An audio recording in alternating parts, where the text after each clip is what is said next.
Welcome to LiveDaf, your online Daf Yomi Shir. Hello, welcome back. Shalom Aleichem. Today's daf is Maseches TEMURAH Daf Daled. We begin 7 lines from the top at the 2 dots. Mishum Rabbi Yosi, Rabbi Chanina Amru. So this links back to yesterday. We had a rule. The Malchus punishment only applies to one who violates an Isser which features a physical act. Alav sheyesh b'in ma'aser. But if it's just a passive, type of violation, although it's Asur, there's a lav, but there's no Malchus, which is limited to actions of Isser. However, some exceptions to this rule are Shvuas Sheker, making of a Temurah, Mekalal Chaver B'Shem, even though these are only, verbal violations, they carry Malchus. Here comes a 4th item in the list. Mishum Rabbi Chanina Amru. In his name, they added a 4th one. A non-physical act violation. Likewise, if a person does his truma before designating bikurim, which is out of order, there's malchus despite the absence of a masa, because these are just verbal designations, right? My time, the Rabbi Chanina, where's he coming from? Where's the Isser? Where's the malchus? Where's the lav? The makra. You can't delay, you can't switch the orders in terms of designating the Mili Ascha, which is the Bikurim, which happens Mili Ascha when your fruit, fills in, when it starts growing, right? You go down and you wrap it with a little band and you declare, this is Bikurim. V'dimacha relates to Truma, it's two pshatim, why it's called Dimacha, either because when the Truma gets mixed into ordinary material, it's called Meduma, hence its name, or the fact that you can separate Truma from liquids, from wine, from oil. So Torah says, do it in order. First comes Bikurim, then comes Truma. Right? Miliyah elu Bikurim, right? Demach elu Truma. V'amr Torah says, Lo yisa'acher, don't delay. Meaning, do it in order. Hence, if a person violates this Isser, he will get a Malchus. Itmar. In fact, we have a machlekes on this. Hiktim teruma l'bikurim. Let's say he precedes the truma over the bikurim. We have a machlekes between Rabbi Lazar and Rabbi Chanina. Chad amar loike, chad amar loike. One says there is Malchus, one says there is. Who says what? This time, perhaps we could confirm that Rabbi Chanina, who the amar loike, is the one who says there is Malchus. As we just quoted him a minute ago, with the amar Rabbi Chanina. In fact, as we have a quote from him, there's Malchus even for that. The Rabbi, if anything, go the other way, just the opposite. This time we can confirm that it's the Rabbi Lezer. He's the one who says, this time we have a Mishnah. A person has 2 baskets full of untithed, tevel material. He'd like to designate the Maser Rishon, the Maser Sheni. He says like this: Maser Shalzu, the Maser which is meant for basket A, Bezu, I am now designating in basket B. So in basket B, you're going to have a part which really is exempting basket A. Okay, so the Maser Rishon and Maser Sheni, basket A is now to be found in basket B. Harishayim Musar, so basket A is taken care of. Its Maser is now in basket B. But what if he goes both ways? Shalzu, the Maser meant for basket A, Bezu, is now being earmarked in basket B. And then he follows by saying, well, the Maser meant for basket B, Bezu, is now being set aside in basket A. Well, too late. Basket A is already potter. It's already been exempted. You can't use exempted material and designate it as Maser for something which is obligated to Maser. So now, only the first part of his effort was successful. Rishenim Museris, basket A is now exempt. But the second basket, you got to figure out another way to do the Maser. You can't use the material of basket A for that. It's too late. Rishenim Museris, and the second one is not Muser. Let's say he does it as a simultaneous package deal, then it works. Maser, he said, hem. The Masers, in plural, of Maser Kol B'Chaberta, of the baskets, are to be found in each other.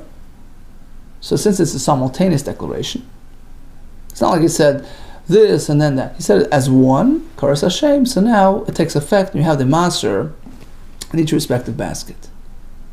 Now we have an explanation, an add-on to this Mishnah. The name of Rabbi Elazar. He tells us Leika. So although it may work, but he gets malchus. You know why? He did it out of order. Picture it.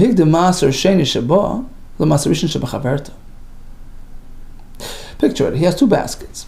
He says the master of this basket, basket A, master rishon and master sheni, is now to be found in basket B.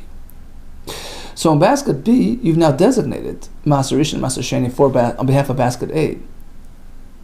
So you've designated also master sheni in there, but you did it before you took care of the master rishon of the basket B. So you did it out of order.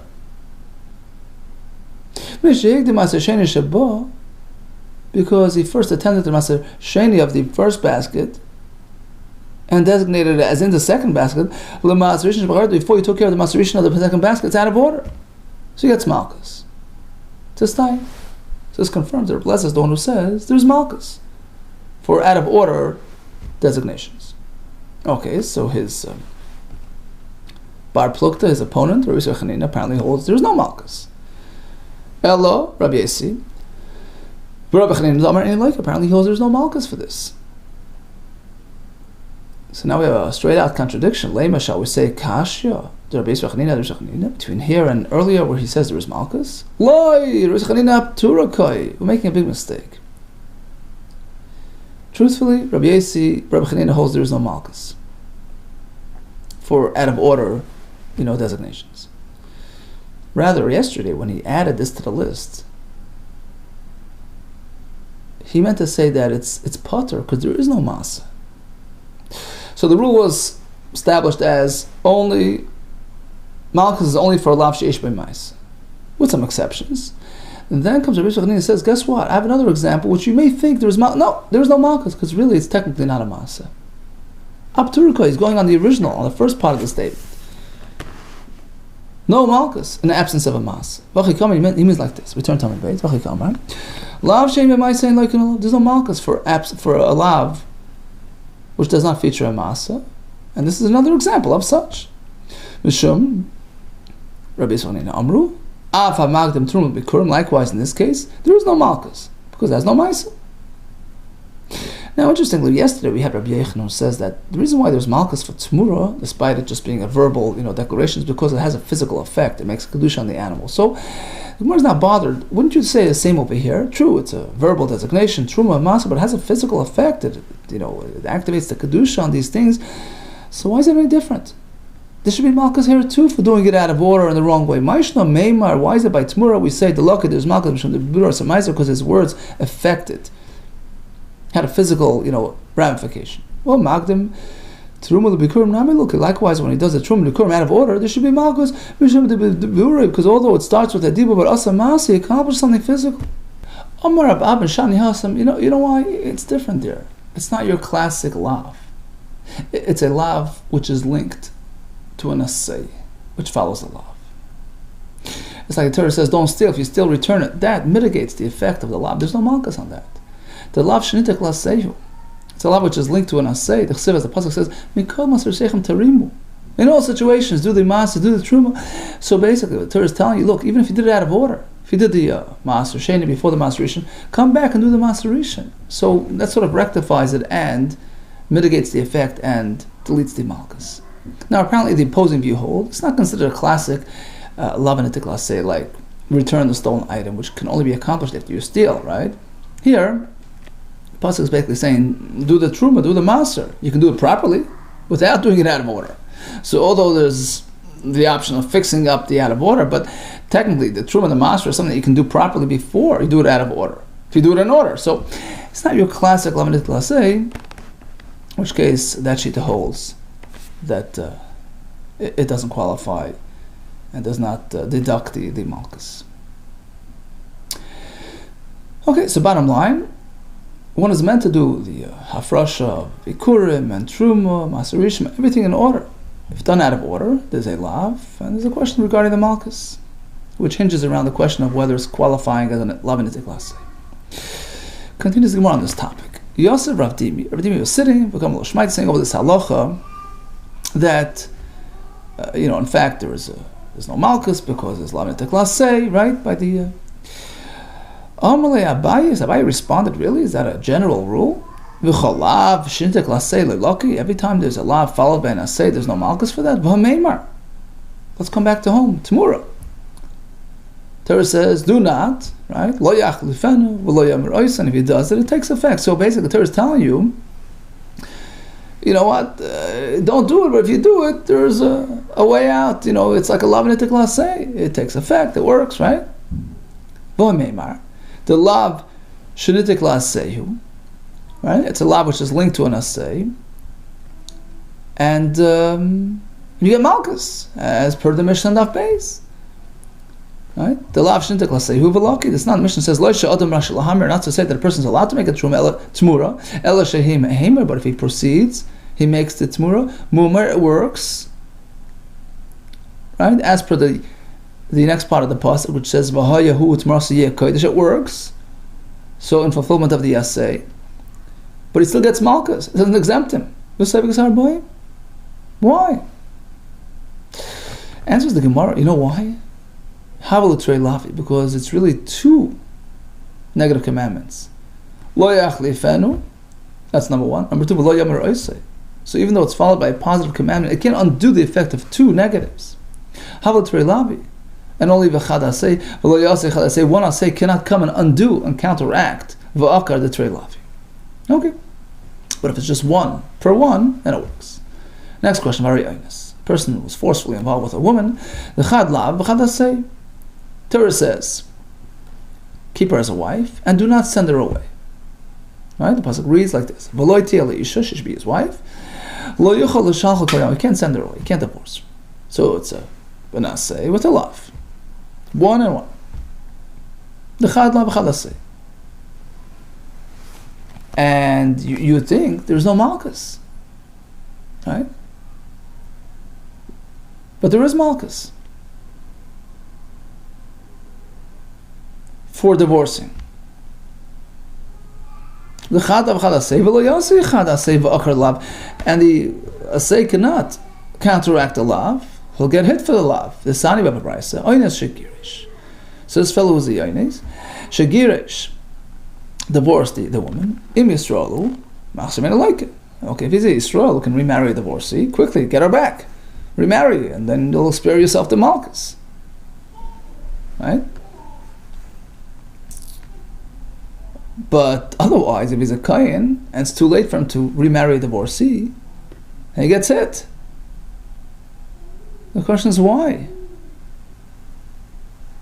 The fact is, the lav of don't send her away is really followed by the asay which says, hey, quickly get her back.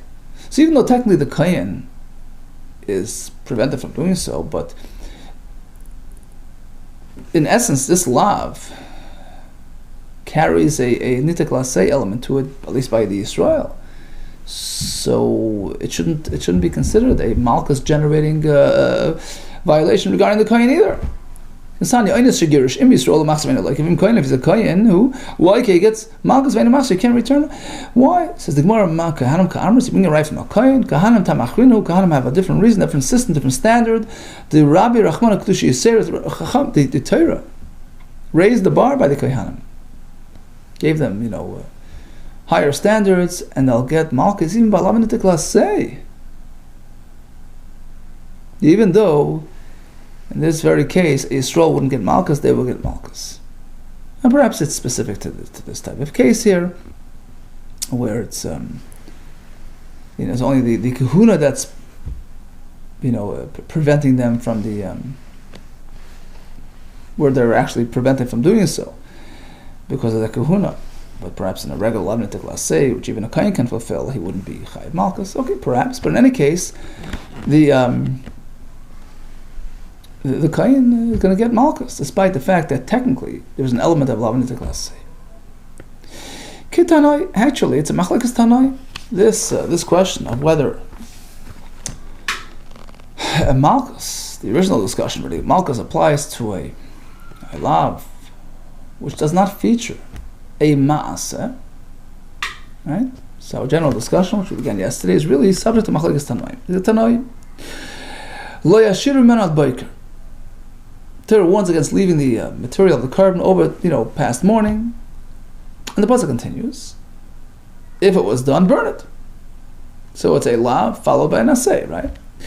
The Torah now is adding an asay following the lav. There's no malchus because this is your classic lav and asay. Don't leave it past the time. You do burn it. So that rectifies the law. The Rabbi Yehuda. It's going to Rabbi Yehuda. Theoretically, there would be malchus, despite the fact that there's no physical action involved. It's just a passive violation. There would be malchus, even on that. Sans the fact that it's a lav shein b'mais, that it's a lav and tiklas. Rabbi Yaakov, no, that's not the reason to exempt you from malchus. Well, basic reason, there's no masa here. There's no malchus for absence of a mice. Michlal, Rabbi Savar, apparently Rabbi holds there is malchus, even in absence of a masa. Says the Gemara, one more question. Rabbi Yaakov, who says the reason for no malchus is because it's ein by mas. So why does the pasuk have to immediately follow by saying, go burn it? You leave it over, go burn it. So Tais explains, of course the Torah had to tell us to burn it, but right next to it, package it as one. Don't leave it over if you do burn it. If it's not needed for lav intiklas, say, why did the Torah have to follow right away with telling us that point? So what's that coming to teach us? Look, it's coming to the following halacha, to teach us the parameters of when and why and how. When do you do the streif on the noiser? Look at this now. So you have the leftover of the carbon, the bones, the sinews, the noiser of the meat. You burn on the 16th. We're talking about Pesach, so you have to wait until the next day, Chalamoid, the 16th day of Nisan, then you burn it. Because you can't burn on Shabbos or Yom Tov. Let's say the 16th day of Nisan happens to be Shabbos, you got to wait another day. So you burn on the 17th, on your first weekday opportunity. Why? You can't burn Shabbos or Yom Tov. Why? My time makra, based on this pasuk. Because the pasuk duplicates the word biker. It says, you'll leave it until morning. And if it's left until morning, why morning? What's the point of repeating the word morning again? To tell you have to wait until the right morning. You have to wait until the next morning, the weekday morning. Torah is instructing us to wait till the next morning, the following morning. You can't burn it on the 15th day, the leftover carbon Pesach. On the 15th day is Yom Tov. Wait until the 16th. And likewise, if it happens to be Shabbos, wait another day. So, according to Rabbi Yaakov, it's not to teach us lav and tiklas, rather to teach us the timing of the streifa of the Nicer. Okay, let's recap today's daf. We discussed the general question of whether malchus applies to a lav shein by ma'aser. It turns out to be machlokes tanoim. We have some exceptions to the rule, notably TEMURAH, and specifically Rabbi Yechon's pshat, because although it's words, but it generates actions, it generates a physical effect. And that led us to the question regarding makdim, will it be kurim? Some say there's malchus, some say there's not. We have the law for that, but why is there malchus? And why is there no malchus? So the reason why there is no malchus, according to one shita, is because it's a lav and tiklas, on which the other one disagrees. All the best to you, and atzlacha.